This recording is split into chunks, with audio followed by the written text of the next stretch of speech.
Right. As you were saying, with Western medicine, the focus is really symptom-based treatment. So we're really focusing on the effects rather than the causes. And that has profound implications for how we view disease. And so um, we've really only recently began to see this progressive change in the ideology, although a lot of the allopathic medical paradigm is still very resistant to like environmental stressors, and they're important. So why do you think that is? Why aren't more health professionals on board with the idea of like toxins?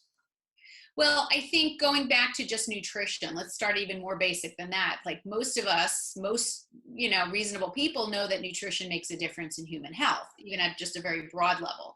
Well, in medical schools today, literally today, 2020, on average, there are 5 hours of nutrition training given to medical school students over the course of a 4-year medical school. So it's Wow. absurd. 5 hours in 4 years when we know instinctively, if not even what our mothers told us, right? We know instinctively that food makes a difference in human health, whether it's saturated fats that cause elevated lipids, whether it's processed foods that can lead to all sorts of issues, even migraines like mine did. We know that there are so many health benefits and health limitations to what we eat. And I would also argue what we drink, which is another big topic I talk about, which is drinking water that people don't pay much attention to and really just assume that our water is so clean. And so all these things that we're ingesting on such a regular basis adds up to problems and adds up to health issues.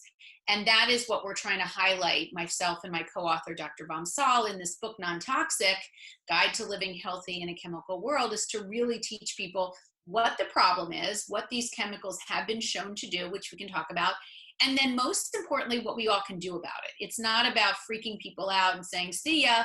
It's about telling people the real story so that they can own it and be empowered and not wait for the legislation or medical schools to teach their doctors so that their doctors give us 2 minutes literally on diet and nutrition if they're lucky. It's just the healthcare system is not set up for more than 15-minute appointments.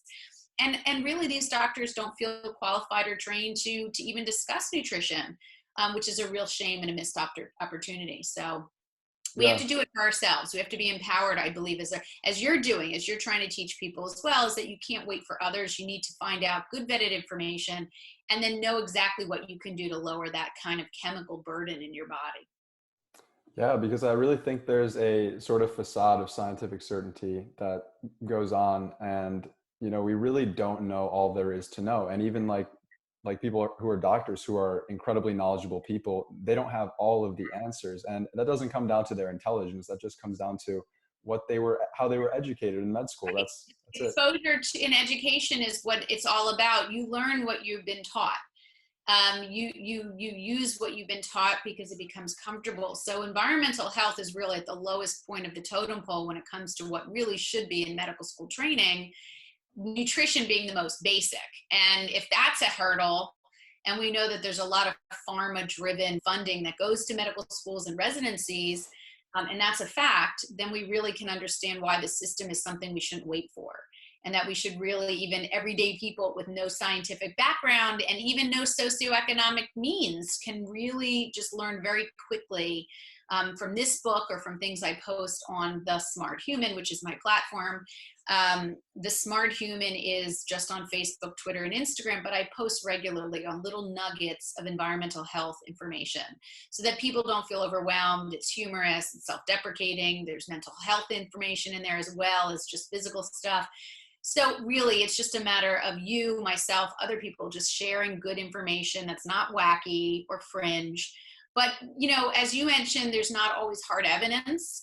And I think that relies on what we call the precautionary principle, which we discuss in the book, which says, listen, if it makes reasonable sense to do this based on what we know about animal studies, perhaps, or other similar chemicals or exposures, then it would make sense to reduce this from your life.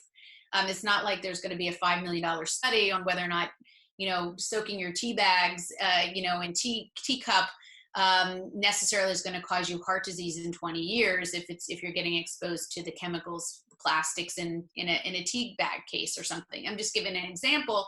No one is doing specific research in these outcomes from 20 years from now. So We really just have to use the precautionary principle to make reasonable choices that are not costly and don't really require people to have a very strong science background.